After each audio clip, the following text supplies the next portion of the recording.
ఎక్సెల్లా global study abroad summit 2024 జరగబోతోంది. ఫిబ్రవరి 11న ఉదయం 10 గంటల నుంచి సాయంత్రం 5 గంటల వరకు తాజ్ డెక్కన్, బంజారా హిల్స్, హైదరాబాద్లో. నమస్తే, వెల్కమ్ టు ఐ డ్రీమ్. నేను మహేశ్వరి. పిల్లల్లో మానసిక వైకల్యం అంటే వారు మెచ్యూరిటీగా ప్రవర్తించకపోవడం, లేకపోతే ఐ కాంటాక్ట్ లేకపోవడం, ఇలాంటి పరిస్థితుల్లో పిల్లలు 10 మందిలోకి వెళ్ళలేకపోవడం వల్ల చాలా ఇబ్బందులు ఎదుర్కొంటూ ఉంటారు. మెయిన్ పేరెంట్స్ కూడా తీవ్ర మానసిక ఆందోళనకు గురవుతూ ఉంటారు. మరి ఆటిజానికి ఆయుర్వేదంలో ఎలాంటి చికిత్సలు ఉన్నాయి? దీని గురించి మాట్లాడడానికి మనతో పాటు ఉన్నారు ప్రముఖ ఆయుర్వేద వైద్య నిపుణులు డాక్టర్ శ్రీనివాస్ ప్రసాద్ గారు. మరి వారితో మాట్లాడదాం. నమస్తే సార్. సార్, ఒకప్పుడు ఆటిజంతో కంపేర్ చేస్తే ఇప్పుడు పిల్లల్లో చాలా వరకు మానసిక వైకల్యం ఎక్కువైపోయింది. నలుగురిలో కలవలేకపోవడం, ఐ కాంటాక్ట్ ఇవ్వలేకపోవడం కావచ్చు, లేకపోతే బుద్ధిహీనంలాగా అంటే ఎవరితోనూ మాట్లాడకపోవడం, అండ్ వాళ్ళలో కొంతమందిలో శారీరక వైకల్యం కూడా ఉంటుంది. సో ఈ ఆటిజం అంటే ఏంటి మెయిన్? దాంట్లో ఎన్ని రకాలు ఉన్నాయి అనేది మాకు చెప్తారా? ఆటిజం అనేది పిల్లల్లో చాలా కామన్గా చూస్తుంటాం. అంటే అంత ఇన్సిడెన్స్ ఎక్కువ లేకున్నా కూడా కొంతమందిలో కనబడుతూ ఉంటుంది అనమాట. ఎప్పుడైతే పిల్లవాడు పుట్టిన తర్వాత పెరుగుతూ ఉంటాడో వాడి యొక్క బిహేవియర్ నాకు అర్థమయ్యేటప్పటికి ఒక 2 సంవత్సరాలు పడుతుంది. అంటే ఆ సిమ్టమ్స్ బయటపడేటప్పటికి అప్పుడు పక్క వాళ్ళు గుర్తించడం కానీ, లేదా మన ఇంట్లో మనం గుర్తించడం కానీ, వాళ్ళ బిహేవియర్లో కాస్త తేడా ఉండడం కానీ, మనం పిలిచినప్పుడు తొందరగా రెస్పాండ్ అవ్వడం కానీ కాకపోవడం కానీ, లేకపోతే మన కళ్ళలో కళ్ళు పెట్టి చూసి మాట్లాడలేకపోవడము, ఒక రిపిటేటివ్గా మాట్లాడడము, మనం ఒకవేళ పేరేంటి అంటే వాడు కూడా మళ్ళీ పేరేంటి అని అడగడం, ఈక్వల్ అని అంటాం, అట్లాంటివి ఉండడము, రిపిటేటివ్ మూమెంట్స్ చేయడము, ఇవన్నీ కనబడుతుంటాయి అన్నమాట. దాంతో మనకి పిల్లవాడిలో ఏదో బిహేవియర్లో ప్రాబ్లం ఉంది, లేదా కాగ్నిటివ్గా కొంచెం ప్రాబ్లం ఉంది, లెర్నింగ్ డిజార్డర్స్ ఉన్నాయి అని అప్పుడు గుర్తించిన తర్వాత డాక్టర్ దగ్గర తీసుకెళ్తే డాక్టర్స్ అది ఆటిజము అదో చెప్తారు. వీటికి రకరకాల కారణాలు ఉంటాయి. బ్రెయిన్ పూర్తిగా డెవలప్ అవ్వలేదు అని చెప్పడానికి లేదు. దాంట్లో బ్రెయిన్ డెవలప్ అయినప్పటికీ ఆ బిహేవియర్లో కాస్త చేంజెస్ వస్తుంటాయి. బట్ కాగ్నిటివ్ బిహేవియర్లో చేంజెస్ వస్తుంటాయి. లెర్నింగ్ స్కిల్స్ బాగా తగ్గిపోతాయి. వేరే పిల్లల్లో కలవలేకపోవడం, వాళ్ళ ఇంటి ఓన్ పేరెంట్స్ కానీ లేదా వాళ్ళ ఫ్యామిలీ మెంబర్స్తో కలవలేకపోవడం, ఇవన్నీ కూడా జరుగుతాయి. దాన్ని మనం ఆటిజం అని చెప్తాం. వీటిలో కొన్నిసార్లు ఏమవుతుందంటే వేరే ఇంకొక హైపర్ యాక్టివ్ డిజార్డర్ అనేది ఒకటి ఉంటుంది అనమాట. ADHD అని, అటెన్షన్ డెఫిసిట్ ఉండి హైపర్ యాక్టివ్గా బిహేవ్ చేసినటువంటి పిల్లలు ఉంటారు.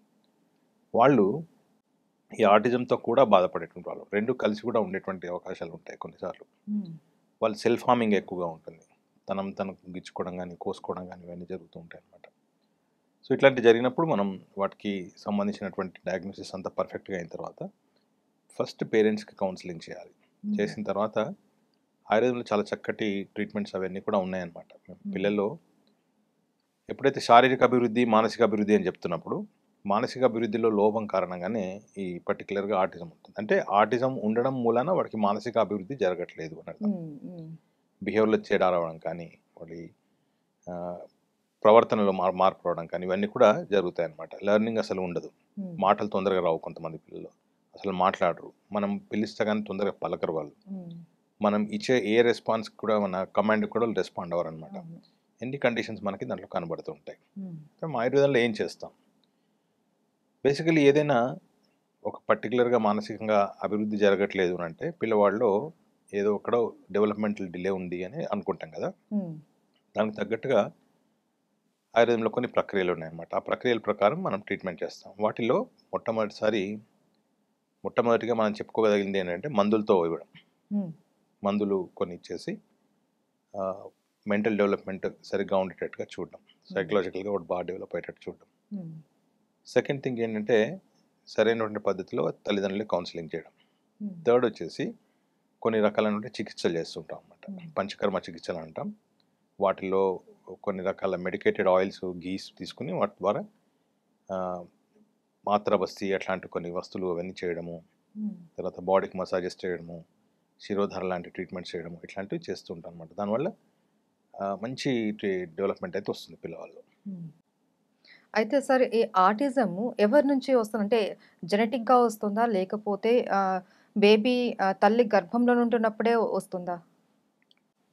చాలా మటుకు హైపోథిసిస్లు ఉన్నాయి దీనికి. అంటే కారణాలని ఈ విధంగా అయ్యి ఉండొచ్చు అని అనుకున్నవి చాలా ఉన్నాయి. వాటిలో కొన్ని రకాల కారణాలు ఏంటంటే మీరు అన్నట్టు జెనెటిక్గా అని అంటాం. జెనెటిక్గా అందరికీ రావాలని ఏం లేదు. మేనరికం పెళ్లిగానే మనం ఉన్నప్పుడు చేసినప్పుడు వాళ్ళలో వచ్చేటువంటి అవకాశాలు ఎక్కువగా ఉంటాయని చెప్పి సైన్స్ చెప్తుంది.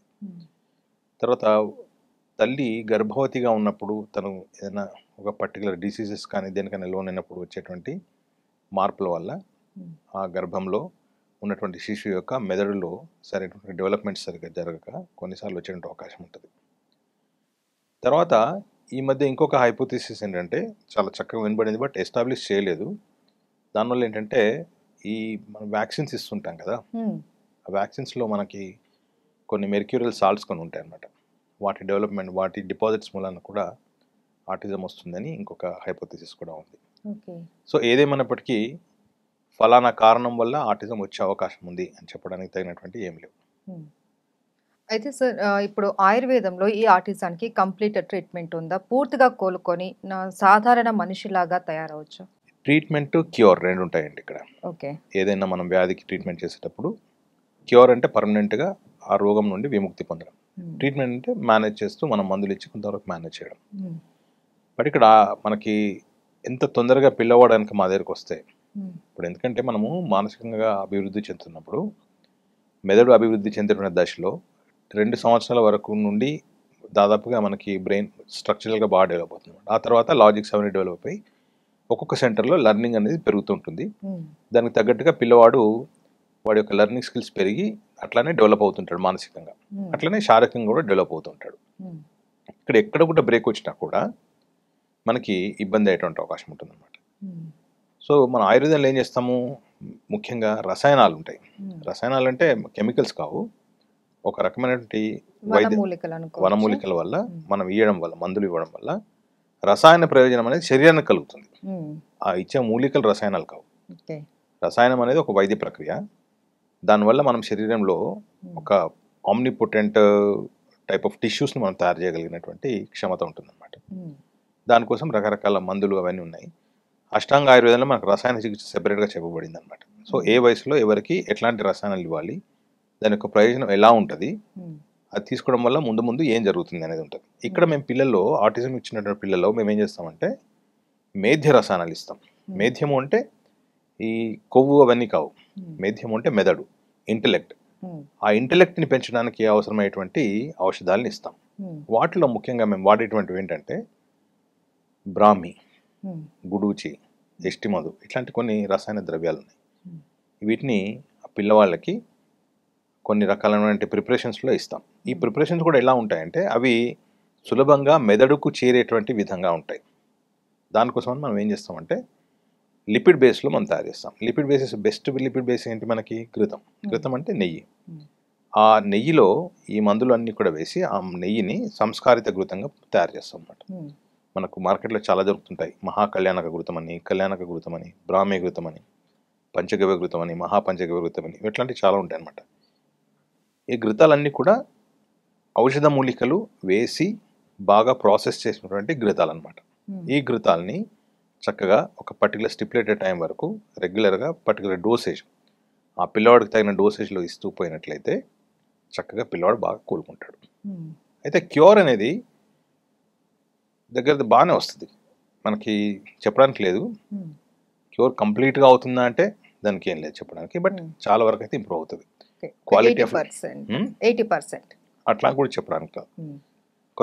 కొంతమంది పిల్లలు అసలే రెస్పాండ్ అవ్వరు, కొంతమందిలో చాలా మంచిగా వస్తుంది. సో వాళ్ళు రెస్పాండ్ అయ్యేదాన్ని బట్టి ట్రీట్మెంట్ క్యూర్ అవుతుంది. అయితే దీంట్లో మల్టీఫ్యాక్టరియల్ ఇది ఉంటుంది అనమాట. మనకు ఎప్పుడైనా మనకి రిజల్ట్ ఈల్డింగ్లో చూసినట్లయితే మల్టీఫ్యాక్టరియల్ చూస్తూ ఉంటాం.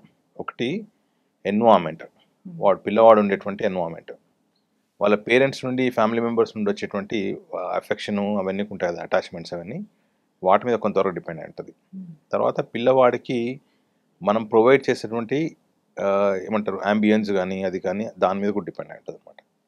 దాంతోపాటు వన్ ఆఫ్ ద పార్ట్ కింద మనం ఇచ్చేటువంటి మందులు, మనం ఇచ్చే థెరపీస్, కొన్నిసార్లు స్పీచ్ థెరపీస్ ఇవి కూడా ఇస్తూ ఉంటారు. అంటే మా దాంట్లో ఆయుర్వేదంలో కాదు కానీ ఆయుర్వేదంలో ఓన్లీ మందుల వరకే ఇవి ఇస్తూ ఉంటాం. ఇవన్నీ కలిసి పిల్లవాడి యొక్క క్యూర్ అనేది డిసైడ్ అవుతుంది అనమాట. Right, thank you so much sir. పిల్లల్లో ఆటిజం ఎలా వస్తుంది, దానికి ఆయుర్వేదంలో ఎలాంటి ట్రీట్మెంట్ ఉంది అని తెలియజేసినందుకు ధన్యవాదాలు.